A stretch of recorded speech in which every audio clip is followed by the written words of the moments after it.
Hi everyone, कैसे आप सभी लोग। मैं नीरज आज फिर से एक टॉपिक के साथ हूँ और आज का जो हमारा टॉपिक होगा ना वो ट्वेल्थ से रिलेटेड होगा, जो होगा स्टैटिक वैलिडेशन का। अपनी 11th की सीरीज चल ही रही थी, ठीक है, लेकिन उसी के पैरेलल में 12th की सीरीज को स्टार्ट करना भी जरूरी था, इसलिए मैं नए टॉपिक के साथ हूँ। Static validation. स्टैटिक वैलिडेशन क्या होता है? It's a branch of physics in which we study about electric and magnetic principles. ये एक भौतिक विज्ञान की एक शाखा है जिसके अंदर हम लोग वैद्युत और चुंबक के जो सिद्धांत है उसका अध्ययन करेंगे, ठीक है। अब इसका क्या देख लेते हैं, इंट्रोडक्शन के अंदर इसकी डेफिनेशन होगी। अब बात करते हैं इसका क्लासिफिकेशन की। क्लासिफिकेशन होती है, there are two types of static validation. First होता है वो होता है इलेक्ट्रोस्टैटिक, ठीक है, इसे बोलते हैं वैद्युत स्थिति की, ठीक है। दूसरा होता है इलेक्ट्रोडायनेमिक्स, इसे बोलते हैं वैद्युत गति की।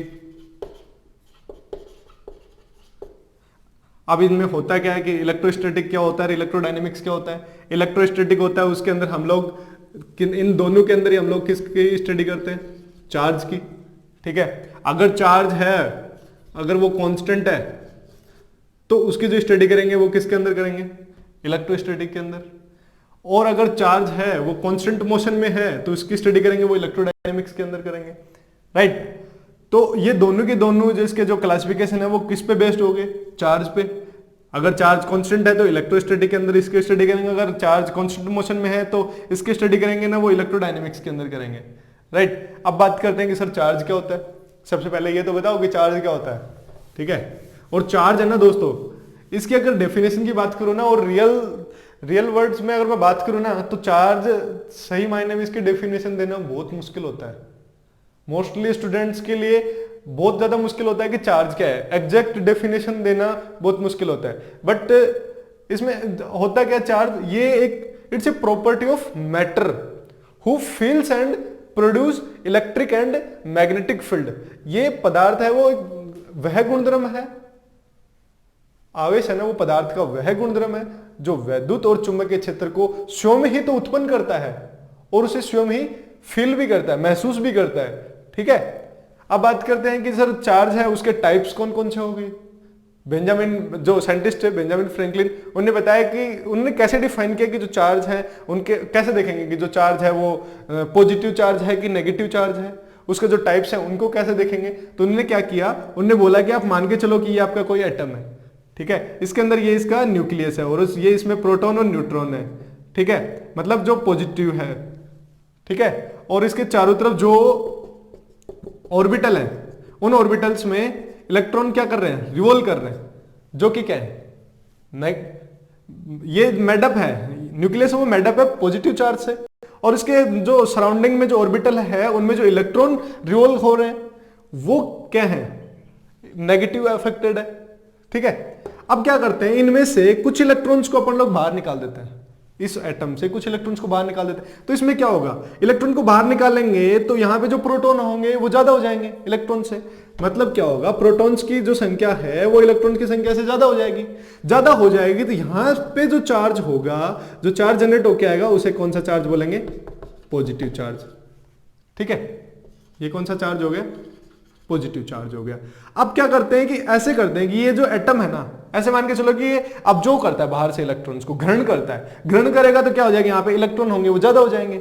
अगर इलेक्ट्रॉन्स की संख्या प्रोटॉन की संख्या से ज्यादा होती है तो जो चार्ज यहाँ पे जो जनरेट होके आ रहा है वो आएगा आपका नेगेटिव चार्ज, ठीक है।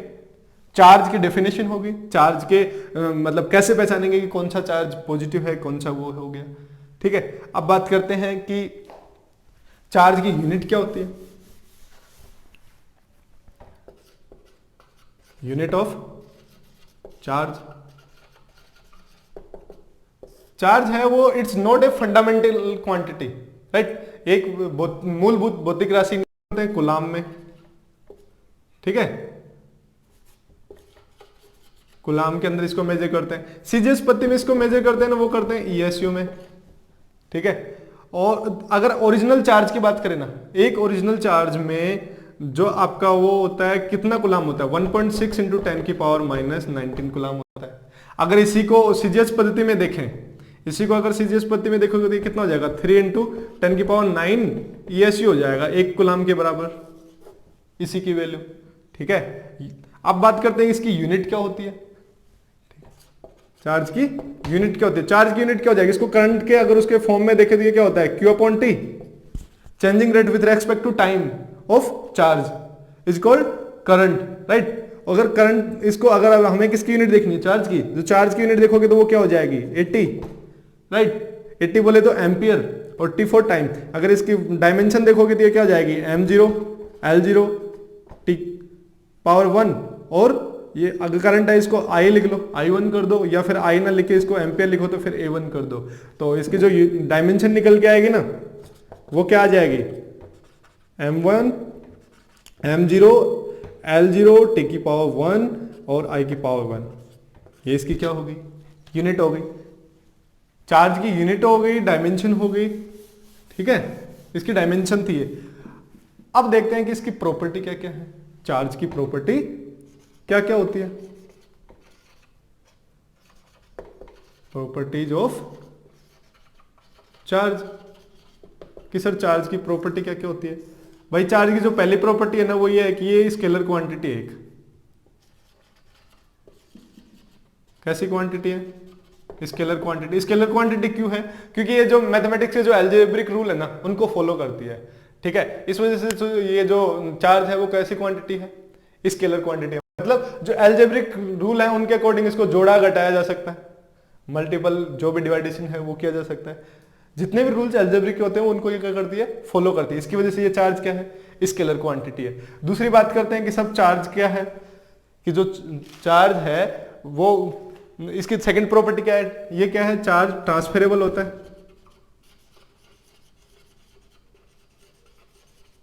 चार्ज क्या होता है? ट्रांसफरेबल होता है। मतलब इसको एक ऑब्जेक्ट से दूसरे ऑब्जेक्ट में क्या कर दिया जाता है? स्थानांतरित किया जा सकता है। इसी से हमें पता लगता है कि इलेक्ट्रॉन की एक्सेस हो रहे हैं या इलेक्ट्रॉन डिफिशिएट हो रहे हैं, तभी तो पता लगता है ना। हम लोग जो एटम है उसके नेचर का कैसे पता लगाते हैं कि एटम है ये नेगेटिव चार्ज है या पॉजिटिव चार्ज है? जो आपका जो चार्ज है वो क्या होता है? एक ऑब्जेक्ट से दूसरे ऑब्जेक्ट में क्या हो रहा है? ट्रांसफर हो रहा है। तो ये क्या शो करता है? ये शो करता है कि जो स्केलर है वे जो चार्ज है वो उसकी कैसी नेचर होती है? ट्रांसफरेबल होती है। और मैं बता रहा था ना कि स्केलर क्वांटिटी है। स्केलर क्वांटिटी का मतलब मैं कैसे बता रहा था? एक तो ये अलजेब्रिक रूल को फॉलो करता है, साथ ही साथ ये बताता है कि इलेक्ट्रॉन की अधिकता हुई है, इलेक्ट्रॉन की कमी हुई है, इसको भी देखा जा सकता है इजीली। ठीक है, दो प्रॉपर्टी हो गई। तीसरी प्रॉपर्टी आ रही है, तीसरी प्रॉपर्टी है वो आपकी क्या है? जो चार्ज है ना वो कंजर्व्ड है साहब। चार्ज क्या है? आपका कंजर्व्ड है। मतलब जो आपकी बॉडी है ना उसमें आप चाहे जितना परिवर्तन करो लेकिन जो चार्ज होगा वो संरक्षित होगा, चार्ज में कोई चेंजमेंट नहीं होगा। ठीक है, चार्ज आपका क्या होता है? कंजर्व्ड होता है। और एक इसी के साथ मैं बात कर रहा था कि जो ट्रांसफरेबल है ना, आपकी जो ट्रांसफरेबल प्रॉपर्टी आ रही थी, इसमें अपन लोग देख रहे थे कि कोई भी ऑब्जेक्ट है वो नेगेटिव है या फिर पॉजिटिव है। इसका हमें पता लग रहा था क्योंकि जो चार्ज है वो एक पार्टिकल से एक ऑब्जेक्ट से दूसरे ऑब्जेक्ट में चार्ज ट्रांसफर हो रहा था। अब देखते हैं कि जो मास होता है ना, एक चीज ये इंपॉर्टेंट क्वेश्चन बनता है यहाँ पे कि जो नेगेटिव चार्ज होगा, कोई भी अगर ऑब्जेक्ट है अगर वो उसका मास देखेंगे अगर वो नेगेटिव है तो उसका जो मास होगा ना वो ग्रेटर देन होगा जो ऑब्जेक्ट पॉजिटिव होगा उससे। ठीक है, अगर नेगेटिव चार्ज है ऑब्जेक्ट तो उसका जो मास होगा वो ग्रेटर देन होगा उसी ऑब्जेक्ट को अगर वो पॉजिटिव है तो। ठीक है, तो ये इंपॉर्टेंट क्वेश्चन बनता है द्रव्यमान को लेके। ऋणात्मक होते हैं अगर कोई भी जो वस्तु है या कोई भी जो पदार्थ अगर वो ऋणात्मक है तो उसका द्रव्यमान है ना वो धनात्मक जो पदार्थ है या धनात्मक जो भी वस्तु है उसके द्रव्यमान से क्या होता है? ज्यादा होता है। ये यहाँ पे इंपॉर्टेंट क्वेश्चन बनता है किसको लेके? ट्रांसफरेबल को लेके। दूसरी आ रही थी जो चार्ज है वो क्या है? कंजर्व्ड है। चार्ज कंजर्व्ड का मतलब आप जो बॉडी है सिस्टम में उसमें आप कुछ भी चेंज करो बॉडी के अंदर, लेकिन जो चार्ज होगा वो हमेशा ही कंजर्व्ड रहेगा। ठीक है, चार्ज क्या रहेगा? कंजर्व्ड रहेगा। चौथी प्रॉपर्टी की बात कर रहे थे अपन लोग, ये क्वांटाइज्ड होता है। चार्ज क्या होता है? क्वांटाइज होता है। मतलब क्या हो गया? क्वांटाइज का मतलब क्या हो गया? जो चार्ज है ना वो ओरिजिनल चार्ज है ना, जो ओरिजिनल चार्ज है उसी का मल्टीपल इंटीजर होता है। किसी भी ऑब्जेक्ट के ऊपर अगर आप चार्ज देखोगे, क्यू, चार्ज को किससे डिनोट करते हैं? क्यू से। जो किसी भी ऑब्जेक्ट के ऊपर अगर आप चार्ज देखोगे ना, तो जो आपका जो ओरिजिनल चार्ज है ई, इसी का ही मल्टीपल इंटीजर होता है साहब। यहां पे ई है वो क्या है? ओरिजिनल चार्ज है। क्यू है वो किसी भी ऑब्जेक्ट पे चार्ज है। एन है वो इंटीजर नंबर है, राइट। तो चार्ज है वो अपना क्या होता है? क्वांटाइज्ड होता है। इसकी 4 प्रॉपर्टी हो गई। अगर नेक्स्ट प्रॉपर्टी की बात करें अपन, तो क्या, हाँ, आगे अगर इसकी प्रॉपर्टी देखें तो हमने देखा होगा कि जो सेम चार्ज होते हैं ना, वो एक दूसरे को क्या करते हैं? रिपल्स करते हैं। इक्वल सेम चार्ज है, सेम प्रॉपर्टी के, उनको आप नजदीक लेके आओगे ना, तो आप देखोगे कि वो एक दूसरे से दूर जाने की कोशिश करते हैं, है ना, रिपल्स होते हैं, प्रतिकर्षित करते हैं। और अगर ऑपोजिट चार्ज है तो वो एक दूसरे के नजदीक आने की कोशिश करते हैं। तो ये जो 5वीं प्रॉपर्टी थी वो कौन सी होगी? सेम चार्ज होंगे वो एक दूसरे को रिपल्स करेंगे, प्रतिकर्षित करेंगे। ऑपोजिट चार्ज होंगे वो एक दूसरे को अट्रैक्ट करेंगे, ठीक है, दूर जाने की कोशिश करेंगे। उसके बाद में जो आपकी इसकी 6ठी प्रॉपर्टी आ रही थी वो क्या आ रही थी कि जो भाई, हाँ, ये 6ठी प्रॉपर्टी है ना, ये मोस्ट प्रॉपर्टी है, इसको देखना, समझने की कोशिश करना। अगर कोई भी ऑब्जेक्ट है ना, ये कोई ऑब्जेक्ट है, ठीक है, इसका द्रव्यमान है, इसका, इसमें क्या है? द्रव्यमान है, तो ये जरूरी नहीं है कि इसमें ये चार्ज भी होगा, ठीक है। लेकिन अगर ये कोई ऑब्जेक्ट है, अगर इसमें चार्ज है ना, तो भाई साहब 100% श्योर है कि इसमें द्रव्यमान भी होगा। बिना द्रव्यमान के आप आवेश की कल्पना नहीं कर सकते हैं, और लेकिन बिना चार्ज के द्रव्यमान हो सकता है। ये इसकी 6ठी प्रॉपर्टी थी, काफी इंपॉर्टेंट है, ठीक है। इसकी 7वीं प्रॉपर्टी देखिए, जो चार्ज है ना, वो सापेक्षता अपरिवर्तनशील होता है, रिलेटिवली इनवेरिएंट होता है। मतलब क्या हो गया? ये डिपेंड नहीं करता है, जैसे द्रव्यमान होता है, द्रव्यमान, कोई भी ऑब्जेक्ट है वो मोशन कर रहा है, ये कोई ऑब्जेक्ट है, ये मोशन कर रहा है। पहले इसकी स्पीड थी ना, वो नॉर्मल थी, ठीक है। फिर इसकी स्पीड अगर हम लोग बढ़ा देंगे ना, तो इसका जो मास होगा ना, वो भी इंक्रीज हो जाएगा साहब। इसका जो मास है वो भी क्या हो जाएगा? इंक्रीज हो जाएगा। लेकिन अगर आवेश में बात करोगे आप किसी भी ऑब्जेक्ट का, आप, ये डिपेंड नहीं करता, ये रिलेटिवली इनवेरिएंट होता है, ठीक है, सापेक्ष अपरिवर्तनशील होता है। इसके ऊपर कोई इफेक्ट नहीं पड़ता उन सब चीजों का कि आप किसी भी ऑब्जेक्ट का आप इसकी स्पीड बढ़ा रहे हो या फिर कम कर रहे हो, तो उसका कोई मीन नहीं है। चार्ज है ना, वो इनवेरिएंट रहेगा, अपरिवर्तनशील रहेगा, उसके ऊपर कोई फर्क नहीं पड़ने वाला है, ठीक है। और अब बात करते हैं किसकी, कि जो कांस्टेंट चार्ज है वो प्रोड्यूस करता है। अभी मैंने बताया था कि जो चार्ज होगा अगर वो कांस्टेंट है तो इलेक्ट्रिक फील्ड जनरेट करेगा। अगर जो चार्ज है, ये जो चार्ज है, आप मान के चलो ये कोई चार्ज है Q, ये अपनी जगह पे है, कांस्टेंट है, तो ये ओनली इलेक्ट्रिक फील्ड जनरेट करेगा। कौन सा फील्ड? Electric field. अगर ये ही चार्ज कांस्टेंट मोशन कर रहा है तो ये इलेक्ट्रिक फील्ड तो जनरेट करेगा, साथ में मैग्नेटिक फील्ड भी जनरेट करेगा, ठीक है।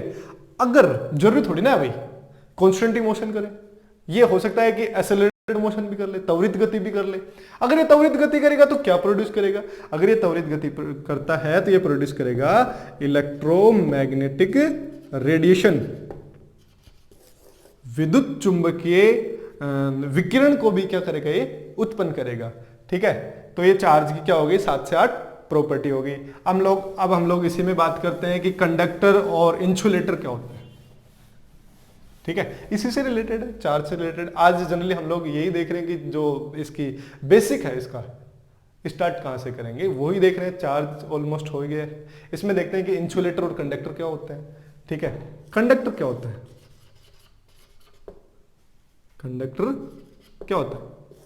जिसमें इजीली चार्ज है ना, उनका प्रवाह हो जाए, ठीक है, passing through of this object. Charge passing through this object is called conductor, और not pass means insulator doesn't pass through this object means insulator, ठीक है। अगर कंडक्टर की बात करें तो कंडक्टर में क्या क्या आ जाएगा? आपका मेटल आ जाएगा, नॉन मेटल आ जाएगा। और इंसुलेटर है तो इंसुलेटर में आपके जैसे बेकेलाइट वगैरह हो गई, ये सारी चीजें हो गई, ठीक है। तो जो इंडक्टर और कंडक्टर ये चीजें हो गई। अब बात करते हैं कि जो कंडक्टर होता है इसको चार्ज कैसे किया जाता है। Charging of conductor. अगला जो टॉपिक है वो कौन सा है? Charging of conductor. भाई जो कंडक्टर हैं, जो आपके चालक हैं, उनको आप आवेशित कैसे कर सकते हो? ऐसे मतलब किस तरीके से आप उनको आवेशित कर सकते हो? देखो इनको किस तरीके से आवेशित कर सकते हैं अपन लोग, इसको फ्रिक्शन द्वारा आवेशित कर सकते हैं। पहला फ्रिक्शन। फ्रिक्शन मतलब कोई भी दो ऑब्जेक्ट ले लिया आपने, ठीक है, उनको आप क्या कर रहे हो? रब कर रहे हो। रब करोगे तो वो आवेशित हो जाएगा, लेकिन फ्रिक्शन में एक कंडीशन लागू होती है। फ्रिक्शन ये प्रॉपर्टी, ये जो रूल है, ये तभी अप्लाई होगा जब दो ऑब्जेक्ट आप लेके चल रहे हो, उनमें से एक है वो क्या हो? इंसुलेटर हो, एक अचालक हो और दूसरा चालक हो, तभी फ्रिक्शन की जो प्रॉपर्टी है, जो इसका जो रूल है, इसकी जो नियम है, उससे अपन लोग इसको चार्ज कर सकते हैं, आवेशित कर सकते हैं किसी भी चालक को, ठीक है। उसमें से क्या होगा? जो चालक अपन ऑब्जेक्ट लेके चल रहे हैं ना, उसके इक्वल, उसके किसमें? मैग्नीट्यूड में इक्वल, लेकिन उसके अंदर, नेचर के अंदर ऑपोजिट नेचर का उसमें चार्ज जनरेट हो जाएगा, ठीक है। दूसरा अपन लोग क्या कर सकते हैं? इंडक्शन, ठीक है, इंडक्शन से कर सकते हैं इसको। तीसरा अपन क्या कर सकते हैं? आप इसमें थर्मल इमिशन से कर सकते हैं। चौथा आप इसका फोटो इलेक्ट्रिक इमिशन कर सकते हैं। थर्मल इसकी बात कर रहे थे, फोटो थर्मल है, इसको अपन लोग आगे स्टडी करेंगे, ठीक है। फोटो इलेक्ट्रिक है तो ये आपका किस में होता है? जब अपन लोग डबल नेचर ऑफ लाइट की स्टडी करेंगे तब इसको देखेंगे, ठीक है। आपका ये इसमें ये हो गया। अब आगे देखते हैं कि थर्मल इंडक्शन हो गया, कंडक्शन चालन, कंडक्शन क्या बोलते हैं? चालन। और इंडक्शन को क्या बोलते हैं? इसको वो क्या हो गया? कंडक्शन को वो बोलते हैं प्रेरण के द्वारा हो गया, ठीक है। कंडक्शन और इंडक्शन के द्वारा हो गया, थर्मल हो गया और फोटो इलेक्ट्रिक हो गया। ये किसका था? ये चार्जिंग ऑफ कंडक्टर। किसी भी जो आपका जो चालक ऑब्जेक्ट है उसको आवेशित कैसे कर सकते हैं, इसकी यही प्रॉपर्टी होगी। अब बात करते हैं कि सर जी अगर ये जो कंडक्टर है इसकी जगह इंसुलेटर हो तो, इसकी जगह इंसुलेटर हो तो फिर क्या करेंगे? भाई इंसुलेटर है ना, तो अपन क्या कर लेंगे? इसको फ्रिक्शन के द्वारा इसको चार्ज कर लेंगे। अभी तो बताया था एक क्या होना चाहिए, उसमें इंसुलेटर होना चाहिए, बताया था ना। तो उसको रब करेंगे, वो जो प्लास्टिक और कर्व वाला था, और जो अपन लोग ग्लास की स्टिक ले रहे थे, और क्या ले रहे थे अपन लोग? बिल्ली के फर वगैरह ले रहे थे। तो उससे उसको जब रब करवाते हैं तो एक दूसरे के ऑपोजिट, नेचर में ऑपोजिट लेकिन इक्वल मैग्नीट्यूड के क्या होते हैं, उसमें चार्ज है तो वो ट्रांसफरेबल हो जाता है, वो उससे क्या हो जाएगी? आपकी चार्ज हो जाएगी, ठीक है। इसके द्वारा इसमें क्या कर सकते हैं अपन लोग? चार्ज जनरेट कर सकते हैं, ठीक है। Thank you so much. आज इतना ही पढ़ेंगे। 12th के लिए पहली क्लास थी। नॉर्मली हमने देखा कि जो ये आपका वैलिडेशन था, स्टैटिक वैलिडेशन, वो क्या होता है, स्टैटिक वैलिडेशन के क्लासिफिकेशन देखे। फिर जो इलेक्ट्रोस्टैट और इलेक्ट्रोडायनेमिक्स थी उसको देखा कि इसमें हम लोग चार्ज को स्टडी करते हैं नॉर्मली। अगर चार्ज कांस्टेंट है तो इलेक्ट्रोस्टैटिक के अंदर देखेंगे, अगर डायनेमिक पोजीशन में है तो उसको इलेक्ट्रोडायनेमिक के अंदर देखेंगे। फिर अपन लोग इसमें स्टडी किसकी कर रहे थे? चार्ज की कर रहे थे कि चार्ज क्या होता है। फिर हमने चार्ज को देखा कि एक it's a property of matter who feels and produce electric and magnetic field, right. फिर हमने चार्ज का देखा कि अगर ये पॉजिटिव होगा तो कैसे होगा, नेगेटिव होगा तो ये कैसे होगा, जो अपने साइंटिस्ट थे बेंजामिन फ्रैंकलिन, उन्होंने बता दिया, ठीक है। फिर उसके बाद में अपन लोग क्या देख रहे थे? इसका चार्ज की प्रॉपर्टी देख रहे थे, ठीक है। चार्ज की प्रॉपर्टी देखने के बाद अपन ने इंसुलेटर और इनको देखा है। चार्ज की प्रॉपर्टी में मेन चीज ये देख रहे थे कि सेम चार्ज होगा वो एक दूसरे को रिपल्स करेगा, एक दूसरे से प्रतिकर्षित होगा। ऑपोजिट चार्ज होगा एक दूसरे को अट्रैक्ट करेगा। चार्ज होता है वो एक क्वांटाइज्ड होता है, चार्ज होता है वो कंजर्व्ड होता है, चार्ज होता है वो एक स्केलर क्वांटिटी होती है, क्योंकि वो क्या करता है, जितने भी अलजेब्रिक रूल्स हैं मैथमेटिक्स के उनको फॉलो करता है, क्योंकि इलेक्ट्रॉन की डिफिशियंसी और एक्सिस को शो करता है, राइट। अपन आपके लिए एक क्वेश्चन था, उस क्वेश्चन को आप भी देखना कि जो आपका जो कोई भी ऑब्जेक्ट है अगर वो नेगेटिव है, नेगेटिव ऑब्जेक्ट का जो मास होता है ना वो ग्रेटर देन होता है पॉजिटिव ऑब्जेक्ट के मास से, ठीक है, ये क्यों होता है, ये आपके लिए क्वेश्चन है, अगर है तो अगर आप इसको बता सकते हो तो कमेंट्स बॉक्स में इसका आंसर देना। ठीक है, अगर नहीं सोचना, अगर नहीं आए तो फिर अपन इसको नेक्स्ट लेक्चर में स्टडी करेंगे। ठीक है, और अब जनरली पैरेलल वही चलेगा। ठीक है, फिर मिलेंगे एक नए टॉपिक के साथ। और फ्रेंड्स कमेंट्स किया करो यारो, जिससे कि पता तो लगे ना, आपके लाइक्स आपके कमेंट्स ही हमें एनर्जी देते हैं, हम उनसे मोटिवेटेड होते हैं। और अगर आपको वीडियो पसंद आ रहा है तो इसको शेयर कीजिए, जिससे कि हर स्टूडेंट के पास पहुंच सके। ठीक है, अभी समर वेकेशन चल रहा है, ट्यूशन वगैरह तो सोशल डिस्टेंसिंग की वजह से चल ही नहीं सकते, तो ज़्यादा से ज़्यादा कोशिश करो, शेयर करो इस वीडियो को, ज़्यादा ज़्यादा स्टूडेंट्स के पास पहुंच सके और वो इजीली इसका बेनिफिट उठा सके। ठीक है, थैंक यू सो मच।